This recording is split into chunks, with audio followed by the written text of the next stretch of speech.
चले जाओ, अरे गो बैक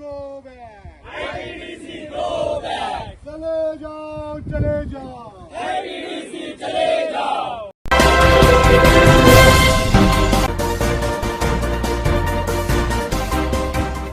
वाढवण आणि वरोर समुद्र किनाऱ्यावर JNPT Jawaharlal Nehru port authority यांच्या निदर्शनानुसार भारत पर्यटन विकास महामंडळ समूह या खासगी कंपनीने ड्रोनद्वारे समुद्र किनाऱ्यावरील मध्यस्थानी सर्वेक्षण सुरू केले।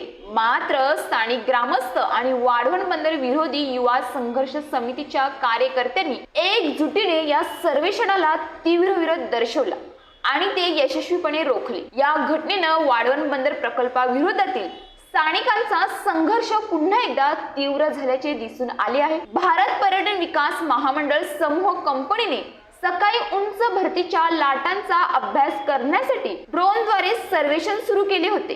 JNPTच्या मते हे सर्वेक्षण बंदर प्रकल्पासाठी आवश्यक तांत्रिक माहिती गोळा करण्याच्या उद्देशाने होते, परंतु स्थानिक ग्रामस्थांना याबाबत कोणतीही पूर्वसूचना देण्यात आली नव्हती, ज्यामुळे त्यांचा संताप अधिकच वाढला। वाढवण बंदर विरोधी युवा संघर्ष समितीचे सेक्रेटरी स्वप्नील तरे आणि अध्यक्ष मिलिंद दामोदर राऊत यांच्या नेतृत्वाखाली ग्रामस्थांनी सर्वेक्षणास्थळी जमून जोरदार घोषणाबाजी केली।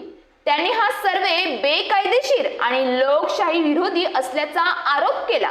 घटनास्थळावरील परिस्थिती सर्वेक्षण रोखण्यासाठी सकाळी लवकरच मोठ्या संख्येने ग्रामस्थ, विशिष्ट मच्छीमार आणि शेतकरी समुद्र किनाऱ्यावर जमले।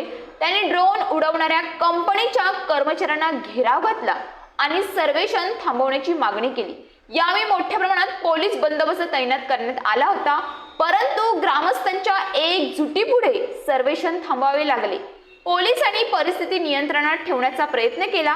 तर वाढवण बंदर हा महाराष्ट्रातील पालघर जिल्ह्यात प्रस्तावित असलेला एक महत्त्वाकांक्षी प्रकल्प आहे, जो JNPTच्या अंतर्गत विकसित केला जाणार आहे।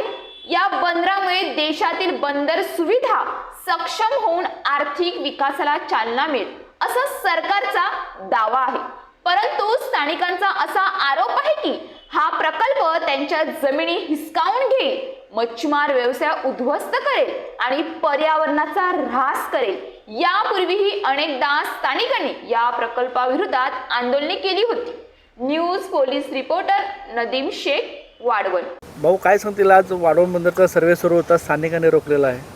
बरोबर। युवा संघर्ष समिती आणि वाढवण बंदर विरोधी संघर्ष समिती या दोन्ही संघर्ष समिती मिळून आणि गावकऱ्यांनी मिळून हा सर्वे थांबवण्यात आलेला आहे। खरं तर गावाला कोणाला काही माहिती नव्हतं। सर्वेची एजन्सी डायरेक्टली पोलिसांकडे गेली, पोलिसांनी सुद्धा आम्हाला पत्र दिलं नाही, त्या एजन्सीने पत्र दिलं। सरळ सकाळी फौजफाटा लावण्यात आला, डायरेक्टली ते ड्रोन सर्वे करायला लागलेले होते। गावकऱ्यांना जसं कळलं की बाबा अशा स्वरूपाचा सर्वे चालू आहे, त्यावेळी सर्व गाव जमा झाला आणि आम्ही गावकऱ्यांनी त्यांना प्रश्न विचारले की बाबा तुम्हाला कुठल्या आधारावरती तुम्ही सर्वे करतायत? तर हे म्हणतात की आमच्याकडे परवानगी आहे, पण शेवटपर्यंत त्यांनी कुठलं परवानगी लेटर दाखवलं नाही। पहिले तर पोलिसांनी आम्हाला अशी धुळफेक केली की यांच्याकडे सर्वोच्च न्यायालयाची वर्क ऑर्डर आहे असं, कारण सर्वोच्च न्यायालयाने आता निरीला अपॉइंट केलेलं आहे त्यांचं मत म्हणण्यासाठी आत्तापर्यंत झालेल्या सर्वेवरती, आणि निरी प्रत्यक्षात हा सर्वे करणं अपेक्षित होतं। परंतु निरीच्या ऐवजी ही ITDCG नावाची कंपनी आहे, ज्या कंपनीला टेंडर मिळालेलं आहे वाढवण बंदराचा भराव करण्यासाठी, तर ती कंपनी अत्यंत खोटारडेपणा इथे येऊन सांगते की आम्ही सर्वोच्च न्यायालयाने आम्हाला अपॉइंट केलेलं आहे इथे सर्वे करण्यासाठी। अशा प्रकारची बोळाबाबड्या गावकऱ्यांची धुळफेक करून ते आज सर्वे करू पाहत होते भरतीउडी क्षेत्राचा। तर त्यावेळी आम्ही सगळ्यांनी मिळून त्यांना विचारलं की बाबा तुम्हाला जर इथे यायचं असेल, तुम्ही जर लोकशाही मानत असाल, तर सर्वात अगोदर तुम्ही ग्रामपंचायतीला पत्र द्यायला पाहिजे। त्याच्यानंतर मग तुम्ही पुढे ग्रामपंचायतीला पत्र दिल्यानंतर गावकरी जे काही ठरवतील की बाबा तुम्हाला सर्वेला परवानगी द्यायची नाही द्यायची, या ग्रामसभेवरती सगळं काही ठरेल। परंतु तसं काही न करता ना पोलिसांनी आम्हाला पत्र दिलं, ना ह्या सर्वे करणाऱ्या कंपनीने पत्र दिलं, आणि सरळ आजही सर्वोच्च न्यायालयाचा इंटरियम आदेश असा आहे की कोणत्याही प्रकारचं काम इथे जोपर्यंत निकाल लागत नाही तिथपर्यंत करण्यात येऊ नये। परंतु ज्या कंपनीला टेंडर मिळालं आहे ती कंपनी जबरदस्ती काम करण्याचा प्रयत्न करते।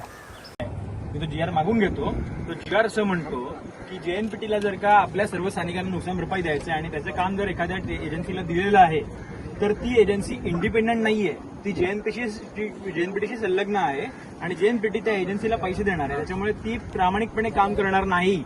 त्याच्यामुळे त्या एजन्सीनी एक त्रयस्थ पार्टीला, जी एखादी गव्हर्नमेंट इन्स्टिट्यूशन असेल, उदाहरणार्थ CMFRI आहे किंवा एखादं TISS सारखं एखादं कॉलेज आहे किंवा माझं कॉलेज, आता मी या संदर्भात बोलतो, BNN कॉलेजमध्ये आमचं असं स्वरूपाची कामं होतात, तर तशा कॉलेजेसला इंडिपेंडेंटली अपॉइंट केलं जातं आणि ते कॉलेजेस आपलं जेवढं सांगेल नुकसान भरपाई तेवढी द्यायला लागते. आता इथे हे जे आपलं जे टेंडर मी चेक केलं, हे जे बिल्ड एन्व्हायरमेंट कंपनी जी आहे त्यांना टेंडर देण्यात आलेलं आहे 5 करोड रुपयासाठी. म्हणजे फक्त आपल्या मासेमारांचं वर्गीकरण करून एक सरकारी जो GR आहे त्यानुसार 6 कॅटेगरी करण्यात आलेल्या आहेत आणि त्या कॅटेगरीच्या नुसार प्रत्येकाला नुकसान भरपाई दिली जाणार आहे. सरकारी नुकसान भरपाई ही अत्यंत कमी आहे. जास्तीत जास्त त्याच्यामध्ये 6 लाख रुपये नुकसान भरपाई मिळते, ती पण कोणाला, ज्यांच्या बोटी त्या क्षेत्रामध्ये आहेत तेवढ्याच लोकांना. त्या क्षेत्राच्या बंदराच्या पासून जी ब्रेकवॉटर त्याच्यापासून 500 मीटरच्या पलीकडे गेलात ना तर लगेच 1 लाख रुपयांनी ती नुकसान भरपाई कमी होते आणि त्याच्या बाहेर तर एकदमच कमी होऊन जाते. तर हा जो विषय आहे, हा संपूर्ण जो मासेमारी क्षेत्र बाधित होणार आहे तो सरकारी नुकसान भरपाईच्या GR नुसारच ते नुकसान भरपाई देणार आहेत. पण तो कन्सल्टंट लोकांना फसवतोय. तो सांगतो की आपण नवीन काहीतरी करू आणि त्याच्यासाठी आम्ही त्याचं टेंडर चेक केलं, त्याचा RTI मारून आपण त्याचं संपूर्ण टेंडर मिळवलं. त्याच्यामध्ये त्या टेंडरमध्ये वरती स्पष्ट उल्लेख आहे की ऍज पर प्रिव्हॅलंट गव्हर्नमेंट पॉलिसी, म्हणजे सद्यस्थितीला जी शासकीय नुकसान भरपाई आहे त्यानुसारच या माणसाला आपल्याला नुकसान भरपाई द्यायची आहे. आणि आपल्या लोकांना तो दिशाभूल करतोय की ही नुकसान भरपाई जी आहे ही आपण वाढवून देणार आहेत वगैरे वगैरे. तर अशातला भाग नाहीये. खरं तर पहिली गोष्ट, मुद्दा नंबर 1, हा डिरेक्टली सर्व्हे करू शकत नाही कारण हा इंडिपेंडंट नाही. त्याच्यानंतर मुद्दा नंबर 2, आता रिसेंटली एक हायकोर्टाचा निकाल आलेला आहे. त्याच्यामध्ये हायकोर्टाच्या निकालामध्ये हायकोर्टाने असं म्हटलेलं आहे की जी सरकारी नुकसान भरपाई आहे ही फारच तुटपुंजी आहे. त्यामुळे जो TISS या संस्थेने कोस्टल रोडच्या प्रकरणामध्ये जो सर्व्हे करण्यात आला होता तो त्या हिशोबाने नुकसान भरपाई देण्यात यावी आणि त्यांची अपॉइंटमेंट करण्यात यावी, असा एक रिसेंटली जो भाईंदरचा जो ब्रिज बनतोय त्या संदर्भात हायकोर्टाने निर्णय दिलेला आहे. याचाच अर्थ काय की डायरेक्टली हे सर्व्हे आपल्याकडे करू शकत नाहीत आणि जी काय सुरू आहे ती दिशाभूल सुरू आहे शुद्ध. पण एवढं सांगून सुद्धा वारंवार त्यांना RTI पण दाखवून सुद्धा आपली लोक याच्यावरती विश्वास ठेवत नाहीत, आपल्यावरती विश्वास ठेवत नाहीत आणि दुसऱ्या लोकांवरती विश्वास ठेवतात.